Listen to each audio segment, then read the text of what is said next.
Добро дојде во студио за Роман Јакиќ, поранешен министер за одбрана на Словенија. Сега сте председател на мрежата на либералните партии на Југоисточна Европа. Така е. Да. Добро, вие на вчерашната конференција на АЛДЕ прилично бевте оптимистичен за планот на Македонија, за влез, односно добивање датум на преговори, влез во тој европски колосек, иако не беше јасно доволно. Може би не бевте и прецизен. Зошто? На што го темелите тој оптимизам? Имате ли некои информации кои се off the record, може би? A ne, nije off the record informacija. Informacije su na stolu. Ako pogledate, taj optimizam proilazi iz statementa i priče koju vode sve ostale države članice Europske unije. Znači, kad je Macron i Francuska dala veto na početak pregovora, svih ostalih 27 država je bilo šokirano s tim i vidjeli ste da je u suštini ta njegova izjava na neki način motivirala i ja bih čak rekao da je mobilizirala puno tih država koje su prije ne bi bile toliko aktivne u zagovaranju početka pregovora, da su same počele to. Zato imate i svaki tjedan, imate tu i ministra vanjskih poslova jednog od država članica Europske unije koji non stop govore da je bila greška, da je bila greška i da ta greška će biti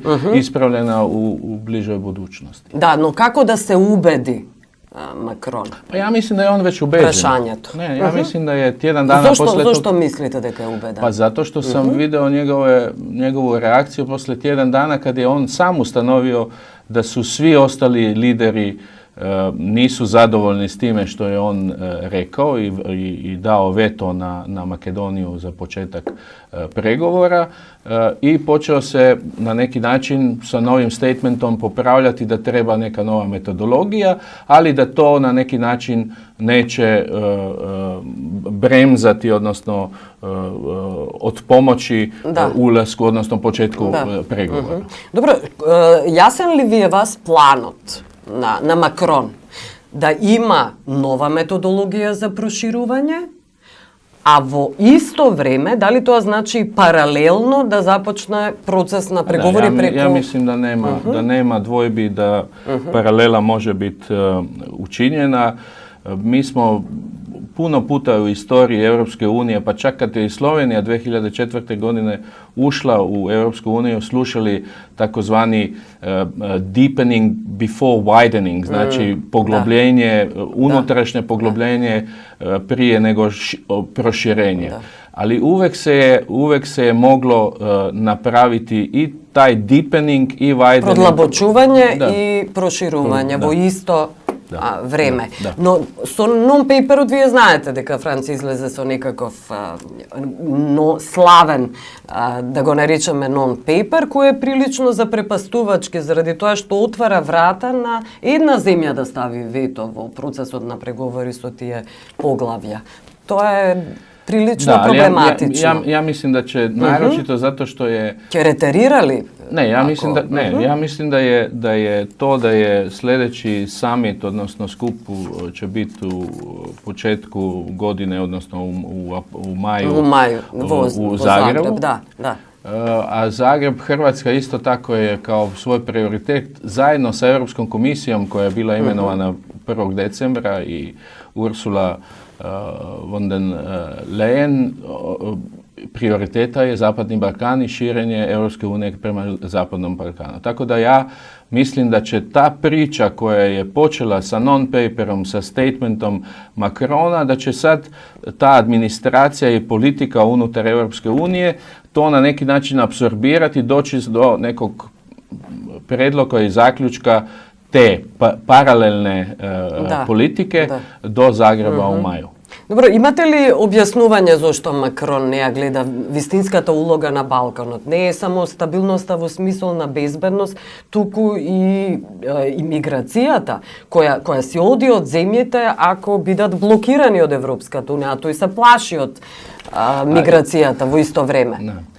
Ne, mislim da je dobar njegov taj intervju u Ekonomistu što ga je napravio i gdje je ne samo pričao malo neobično oko NATO, pričao je oko migracije, oko Bosne i Hercegovine. Znate da se puno zamjerio s tim da je njih ispostavio kao luku terorizma koja bi mogla biti sa ovim I Albanije jednako. Sircima, odnosno Europejcima koji su se radikalizirali i bojali i sad se vraćaju.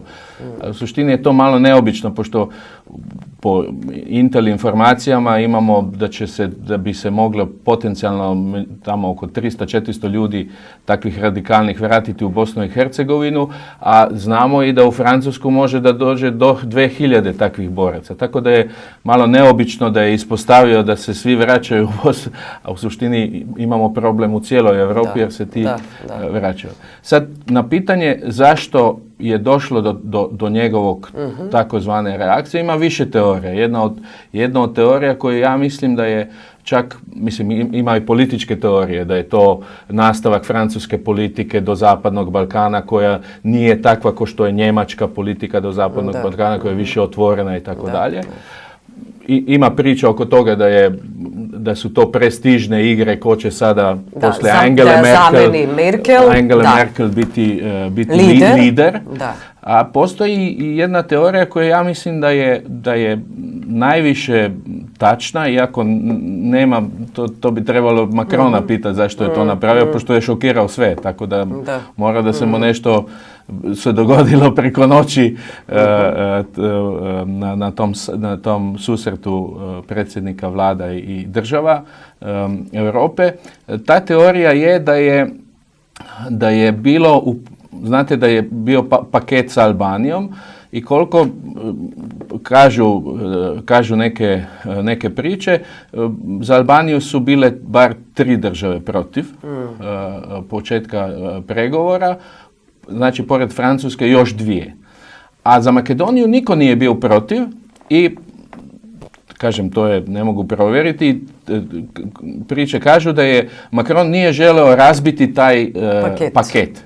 Iako vi znate, mi liberali, mi smo protiv paketa, mi smo za regatu i mislimo da uopšte ne bi smjelo biti paketnog združivanja. To smo zagovarali cijeli. Tako da ja mislim da je ta teorija još najbliža, da je i pored toga da je u parlamentu bila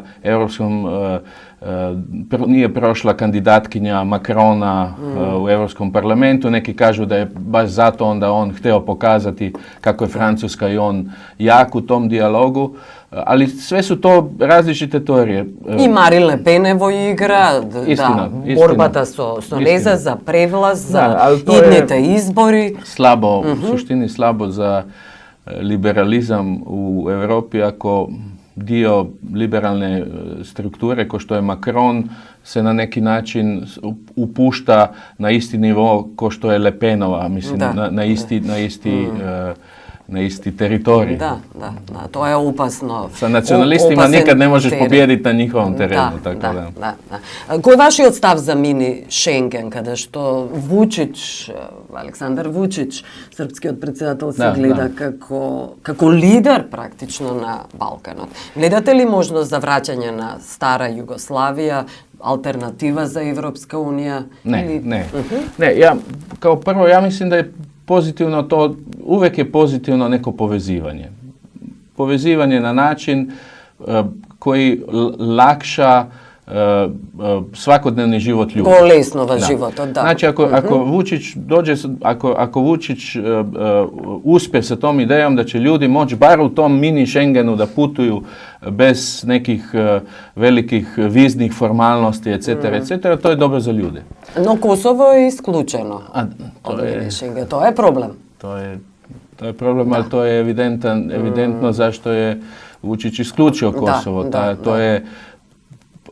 Znate, ja sam uvijek, na početku smo rekli da smo mi optimisti i liberali, ja sam u suštini optimist i kad gledam Zapadni Balkan kao celinu, ja mislim da su dosta veliki iskoraki bili napravljeni. Ne samo Grčka, Makedonija i Bugarija, tu kad dogovorac u Bugarija se razvira. Ali mi zaboravljamo da je i Srbija napravila iskorak s tim da je počela pregovaranje sa Kosovom, dobro, zaustavilo se, ali svejedno je prvi put bilo da su ti pregovori počeli. Sad su zamrznuti, možda će se, ja se nadam da će se nastaviti. Tako da je ta neka pozitivna klima, ja mislim na Zapadnom Balkanu čak podcenjena. Ja mislim da bi trebalo ceniti da su iskoraci napravljeni. A što se mini Schengena i ostalih inicijativa tiče, odnosno ja ju na neki način gledam kroz jednu prizmu olakšavanja, ne toliko političku, a naročito, ja mislim da niko više na teritoriju nekadašnje Jugoslavije ili Zapadnog Balkana nema ideju da bi napravio neku alternativnu novu Jugoslaviju ili da bi išao u smjeru u tom smjeru. Da. Dobro, ajde и последното прашање околу НАТО. Проблематична е ситуацијата на Македонија со шпанската ратификација, но таа се претпоставува дека ќе се случи на почетокот на оваа година. Сепак, изјавата на Макрон дека НАТО е клинички мртво, каква порака тоа дава и на Македонија и на останатите земји во Европа? А та порука е више и мање за članstvo koje je sad u NATO. Znači, neka unutrašnja diskusija. Macron, svi kažu da on provocira sa tim provokativnim stavovima, da na neki način pokušava motivirati, mobilizirati, brainstorati, znači praviti neku... Iako ja mislim da nije... Ja ne volim kad tako visoki političari upotrebljavaju tako... Prisilni zborovi. Da. Naročito jer je to, odmah imaš akciju i reakciju. Vidjeli ste reakciju isto tako vrlo važnog člena NATO Tursku, gdje su se počeli prepicavati ko je klinično mrtav. Tako da baš me zanima kako će biti sad u Londonu summit kad će sjediti njih dvoje, Macron i Erdogan, za istim stolom. Ali u suštini na to što je upozorio Macron, iako sa neprimjernim jezikom, jeste da treba neka unutrašnja diskusija unutar NATO, ali ne zbog europskog dela NATO, nego zbog partnershipa, odnosno odnosa između Europe i Amerike. I Turcija u toj kontekst. U tom kontekstu i Turske. Tako da ja mislim da imaju dosta materijala za stvarno dobru diskusiju u Londonu kako dalje. Dobro, благодарам за интервјуто. Hvala i vama na pozivu.